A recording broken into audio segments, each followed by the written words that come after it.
right, y'all, your boy's hungry. So what better to eat than some Hungry Man TV dinner? We got the country fried chicken. And it comes with some apples, some greens, some potatoes, and 2 beautiful steaks. Let's heat this up. Let's see what it tastes like.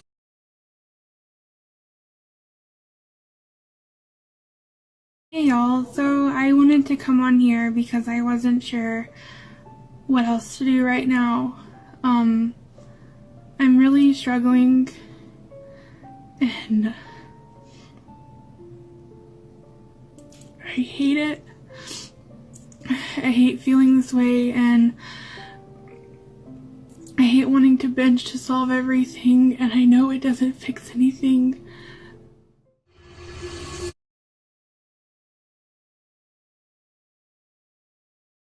Told about obesity, we're in the middle of an epidemic, extra body weight causes, heart problems, diabetes. What do you say to that? I think it does definitely fly in the face of what most of us tend to believe and what our common sense maybe even tells us.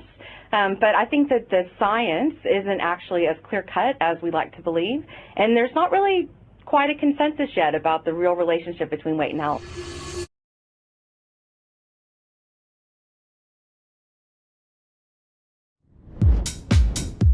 2 years ago, Jamie Lopez owned a thriving salon for big, beautiful women.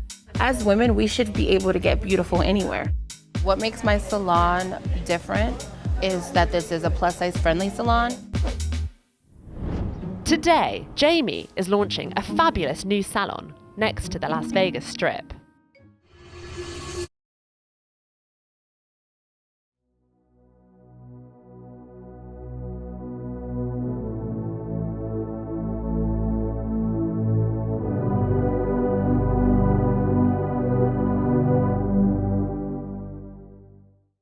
Social media, and particularly image-sharing ones such as Instagram, have greatly affected people's perception of self. The impact of that can be seen even in printed media covers. Lifestyle magazines such as Cosmopolitan, during the pandemic, have put on cover images that they would never have before, such as overweight people, specifically plus-size model Tess Holliday, who has since actually got on a diet, translating a message that obesity can be healthy and cool. And while magazines have always been translating an unrealistic, overly skinny and airbrushed image of a body, such a U-turn does not lead to popularization of a healthy lifestyle either.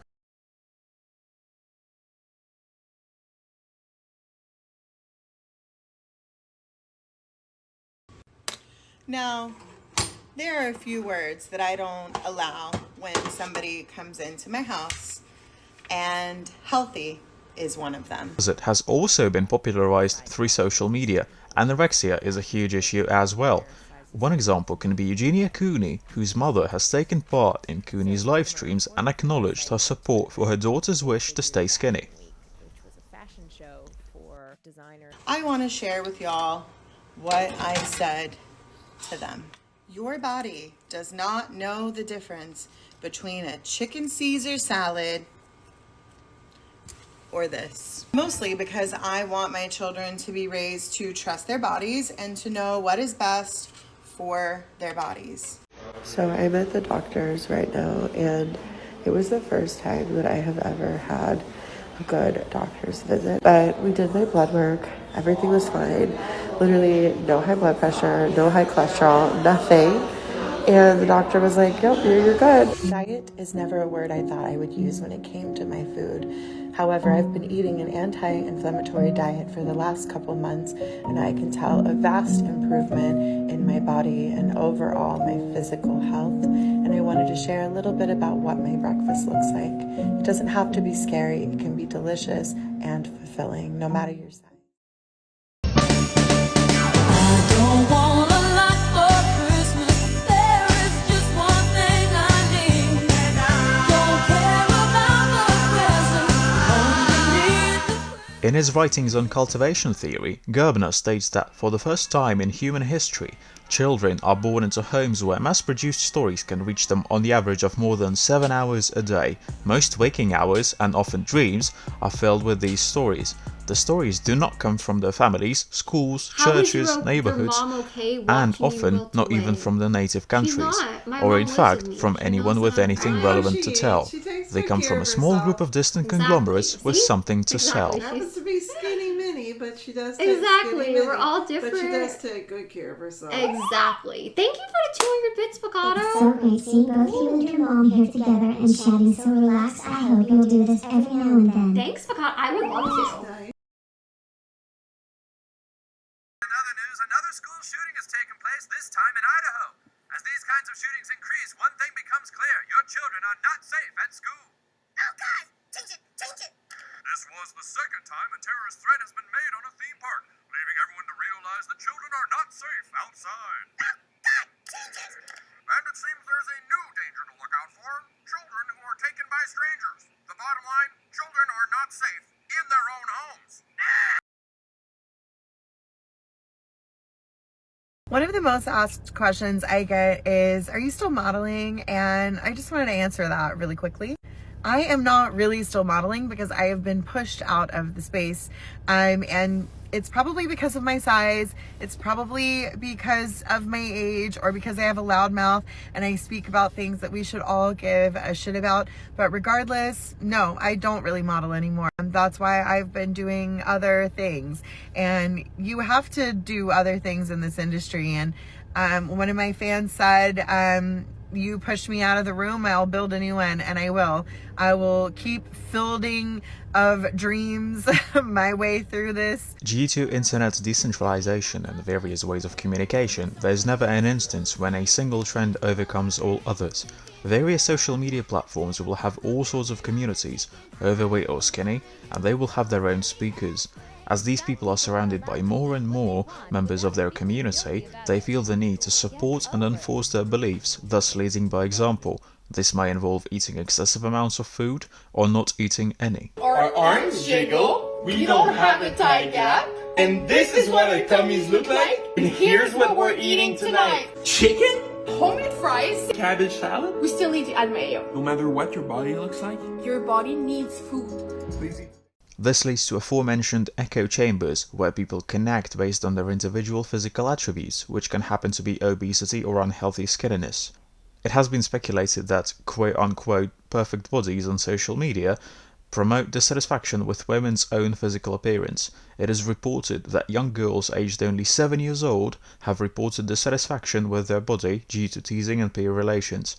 Body image is defined as one's perception and emotions surrounding their own body, and as social media becomes more and more prevalent in daily communication, it affects people's understanding of themselves as they interact with it and compare themselves to what they see, consciously or unconsciously. Research shows that exposure to such standards and their subsequent implementation leads to development of eating disorders. Social comparison is a participating force in one's perception of their body, and physical appearance is a focus for social media. And exposure to these communities reinforces personal beliefs of these people, leading to them causing more damage to their health while trying to fit in, and seeking acceptance within their chosen community. The effects of this can be seen as similar to what cultivation theory was trying to explain. As people form communities, they are fed information that normalizes health issues within that community, which leads to more damage. Similar to how the cultivation theory explained how people that watch TV, and specifically news, are more likely to believe that streets of their city are full of crime, even if crime levels are considerably lower than they think. I'm telling you, it's the beginning of the end. You heard about the trouble they had in Jasper, right? And misrepresent various groups of people as more likely to commit crime. Obesity raises chances of developing preventable conditions later in life, such as diabetes or heart disease. Malnutrition can lead to other issues, such as muscle loss and vitamin deficiencies, which cause further health issues. While preventable, all of these health issues can affect life expectancy. According to WHO, it is estimated that over 340 million adolescents and 39 million children live with obesity across the globe. Social media use tends to lead to exaggeration or diminishing of the value of facts, and different ways of framing allow for different interpretations of data. Something gets posted, someone jumps all over it, and suddenly you see it as being treated like a righteous crusade, standing up for the pure and innocent. It is important to be honest when operating with scientific data and be mindful of what you post online and provide context. Truthful exchange of information would benefit various communities of internet users. Without that, people's bodies will remain property of social media influence and interaction, which may lead to harmful physical and psychological consequences. Hi, this is me, Anton. I made this video. I just thought that I should probably provide some extra context so as not to come across as somebody with a wrong message. That wasn't intended. I'm not making fun of anyone in this video, and some of those stories are actually really, really sad. I can relate to some struggles of these people because I used to be overweight as a child and a young teenager. And I think that the way some internet communities address health issues is deeply incorrect and is not really beneficial to its individual members. I think that eating disorders should not be romanticized either, and it is important to be honest with each other. That is something that anonymous users on the internet often forget. I hope you found my research and examples thought-provoking and interesting, and I hope that we can make some positive change in the way health issues are addressed on the internet. Thank you.